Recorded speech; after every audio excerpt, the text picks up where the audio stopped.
Namaste all of you.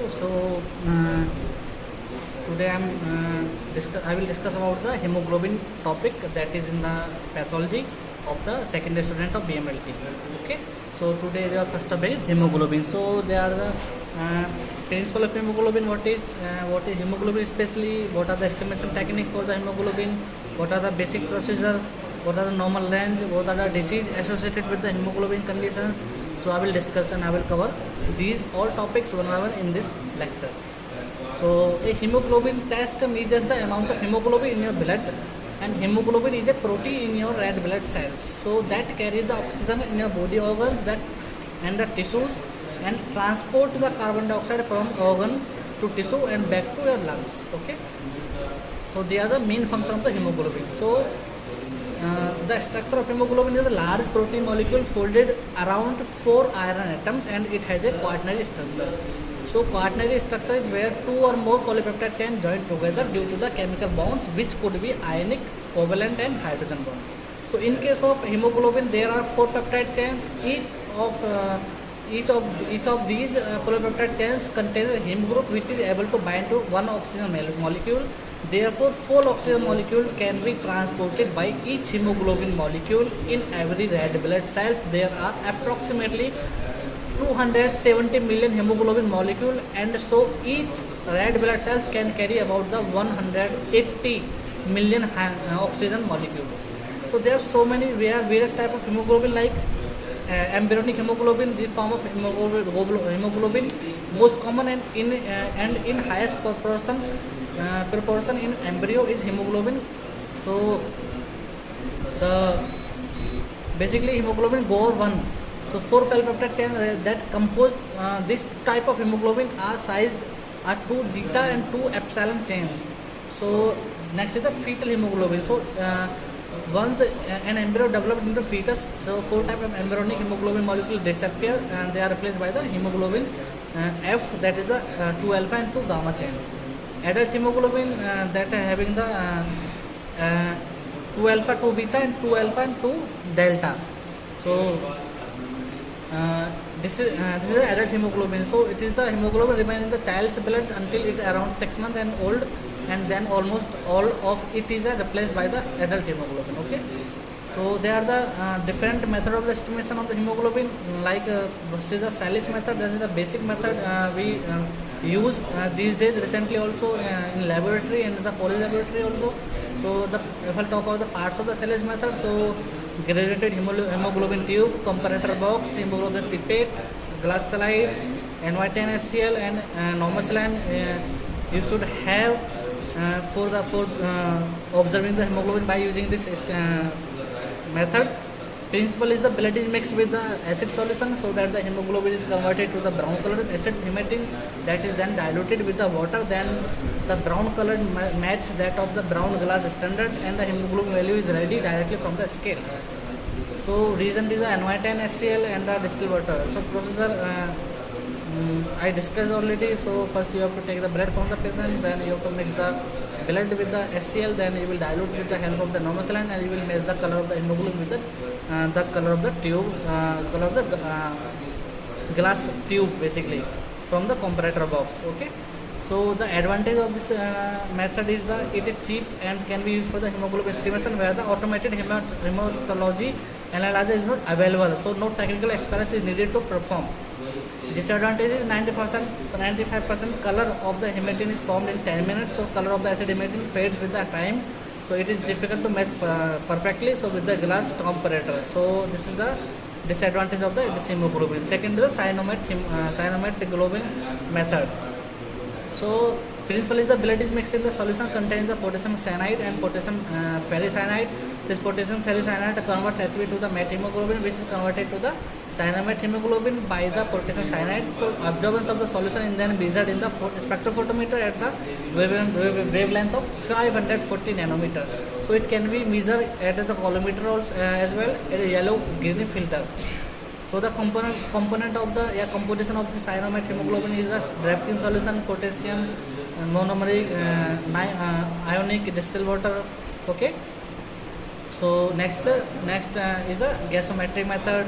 So this is not the this is the outdated method actually. So basically these days we are using the only cyanamide and the Salis method.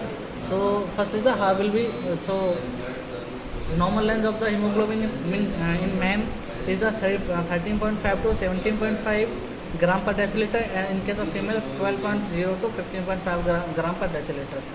So normal length of the children's vary with age and sex. So normal hemoglobin level may be differ from the one medical practice to another. So lower than the normal result. So if you are having the lower hemoglobin, there are numerous conditions in which like you may have iron deficiency, vitamin B12 deficiency, folate deficiency, bleeding, cancerous condition, kidney disease, liver disease, hypothyroidism, thalassemia, cancer that are affecting the bone marrow, especially leukemia. And in case of higher hemoglobin, you may find into the lung disease, dehydration, living in the high altitude, heavy smoking, burns, excessive vomiting, and internal physical exercise. So this was the topic of the hemoglobin. So thank you so much for this topic, and I hope you have got my point. And this is very important for your daily life and for the exam purposes also. So take care till then, and if you have any problem related to the all topics in your syllabus, so let me know in next class, and 100% I will resolve a problem if you are having. So thank you so much and take care till then. So next class I will discuss about the Neuville counting chamber. So this is also very important topic, so don't miss it. So bye bye, take care. Namaste all of you. So today I will discuss about the gonadotropins hormones. So there are numerous hormones which are called gonadotropins like LH, FSH, and androgen in male, and so basically LH and FSH and SCG are the basically real gonadotropins. Okay, so I will discuss about the one by one on them. So LH means luteinizing hormones and the follicle stimulating hormones are called the gonadotropins. So especially two hormones are called gonadotropins like LH and FSH. So because stimulate the gonads, because they are having the function, they are playing the role in the activation of the gonads. That's why we are calling them the gonadotropins. So in males, they like the testes, in the in female the ovaries are the gonads. So they are not necessary for life, but are essential for the reproduction. And these two hormones are secreted from the cell in the anterior pituitary called gonadotropes. So most gonadotropes secreted only LH and FSH, but some appear secreted in both hormones. So the physiological effect of the gonadotropins. So physiological effect of the gonadotropins are known only in the ovaries and testes. So together they regulate the many aspects of the gonad function, both males and females.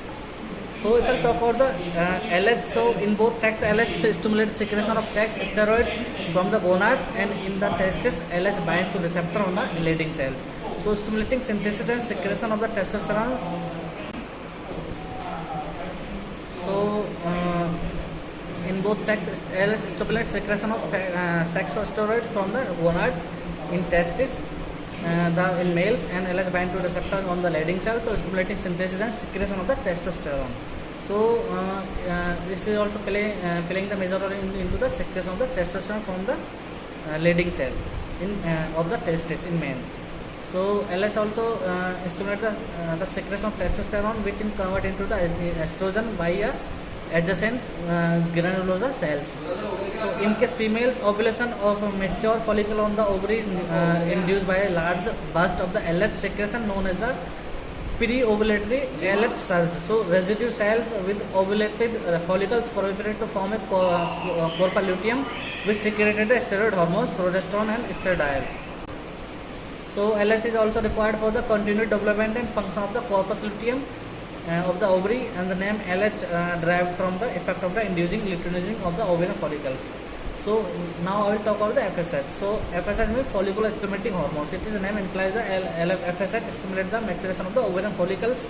Administration of FSH to human and animal induce the superovulation of the development of more than the usual numbers of the mature follicles, and hence increase the number of the mature gametes. So if I talk about the control of the LH and gonadotropins, so the principal regulator of LH and FSH secretion is gonadotropin releasing hormone. That is the same as I discussed all the hormones releasing from the hypothalamus. It is also controlling the hormones from the gonads. Okay. So if I talk about the disease state, so diminished secretion of the LH and FSH can result in the failure of the gonadotropin functions, gonad function, that is called the hypogonadism. This condition typically manifests in males as failure in the production normal numbers of the sperm. In female cases of the reproductive cycle, though in case of female the siege of the reproductive cycle, and in case of male there is a failure into the number of the sperm. Okay, regeneration. So next is the SCG. So beta SCG, it's also called the beta SCG. So it is a hormone for the maternal recognition of the pregnancy produced by the trophoblast cells that are the surrounding a growing embryo. Okay, so since a trophoblast initially, so which eventually form the placenta after implantation. So presence of beta SCG detect in some pregnancy test. So some cancerous tumors produce this hormone. Therefore, the elevated level are measured when patient is not pregnant. So may lead to the cancer diagnosis and the if high enough paraplastic syndromes basically. So if I talk about the structure of the SCG, so beta SCG is the chronic gonadotropic glycoprotein and composed by the 237 amino acids. Okay, so it plays so many functions. So SCG, namaste all of you. So this is the another chapter I am discussing today. So that is the ACTH hormones. Basically that is the adrenocorticotropic hormone. Okay, so basically first I will discuss about the disease state of the ACTH hormones basically. So because disease state is very significant of this hormone. So first the disease caused by this hormone like is the Cushing syndrome. So this is a disorder in which the adrenal gland makes too much cortisol. It may be caused by a tumor in pituitary gland or use of the steroid medicines. So second is the Cushing disease. So it is a form of the Cushing syndrome. In this disorder, the pituitary glands make too much ACTH hormones. It is usually caused by the non-cancerous tumor of the pituitary gland. So next condition is the Addison disease. So it is the condition in which the adrenal gland does not make enough cortisol. Okay. So next is the hypopituitarism. So hypopituitarism is a disorder in which the pituitary gland does not make enough of the some or all of its hormones. So the next question is, why do I need a SATH test? So you maybe need this test if you have any symptoms of too much or too little cortisol. So symptoms are like weight gain, build-up of the fat in the shoulders, pink or purple stretch marks, skin that bruise easily, okay, fatigue, acne, muscles weakness. So there are the others. If I talk about the other functions, are the loss of appetite, loss of body and facial hair in the men, low sex drive in men and women, sensitivity to cold, ultimate more than the urinating more than the normal conditions, and fatigue. So if I talk about the functions are very significant of the SCTS. So the adrenocorticotropic hormones are the so many types like glucocorticoids, mineralocorticoids. So the glucocorticoids back side example is the cortisol. Okay, and the ACTH also is the adrenocortical hormone. So glucocorticoids, cortisol, and if I talk about the mineralocorticoids are the best example is the aldosterone. Okay, so if I talk about the functions, so it plays a major role in the metabolism functions of the carbohydrate, fat, and lipid, and also the protein. So the metabolic, it causes the hyperglycemia in the carbohydrate metabolism, and in the case of protein, it starts the catabolism of the protein, and in the case of fat, it also increases the lipolysis and the bone resorption in case of the other growth. So like the next hormones is the androgen. So basically androgen is the sex hormone that is also called the testosterone, and basically in male. So I will cover this topic in the next class. Okay. So ACTH is basically a polypeptide tropic hormones produced by the and secreted by the anterior pituitary gland. Okay.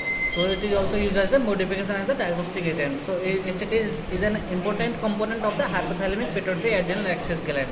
So deficiency of ACTH is a sign on the secondary adrenal insufficiency. So basically the production regulation of the ACTH and other hormones that are the B lipoproteins are secreted from the corticotropes in the anterior lobe, okay, of the pituitary gland in the response to the hormones, that is the corticotropin releasing hormone. So basically CRH is the hormone that is regulating the adrenocorticotropic hormones and other glucocorticoids and mineralocorticoids from the adrenal gland especially, because it is also has a negative feedback mechanism. So if you are having the low level of the ACTH in your body, so hypothalamus start to release the CRH to increase the sufficiency. And if you have the more, so it is the hypothalamus will inhibit the CRH hormones from there, and it there the automatically will be the range of the ACTH in your blood will be decreased. So ACTH also, it is the basically the polypeptide chain and having the 39 amino acids in the structure. Okay, so this is about the topic of the ACTH. So I hope you have understood this topic, and I will discuss the next class about the sex hormones basically. Okay, so thank you so much. Take care till then.